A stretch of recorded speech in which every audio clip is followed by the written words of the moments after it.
بسم اللہ الرحمن الرحیم۔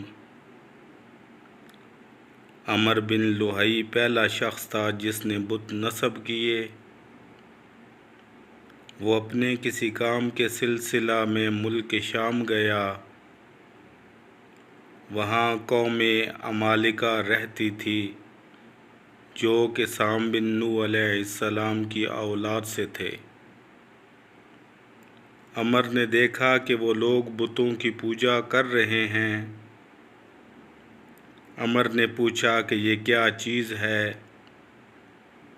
انہوں نے کہا کہ یہ بت ہیں جنہیں ہم پوجتے ہیں۔ ان سے جب ہم بارش مانگتے ہیں تو یہ بارش برساتے ہیں، اور جب ان سے مدد طلب کرتے ہیں تو یہ ہماری مدد کرتے ہیں۔ عمر نے ان سے کہا، کیا تم ان میں سے ایک بت مجھے دے سکتے ہو؟ میں اسے عرب لے جاؤں گا۔ اس پر ان لوگوں نے ایک بت اسے دے دیا جس کا نام ہبل تھا۔ عمر اسے لے کر مکہ آیا اور کعبہ کے بیچ میں چاہ زمزم پر نصب کر دیا۔ پھر اس نے لوگوں کو حکم دیا کہ بت کی عبادت اور تعظیم کریں۔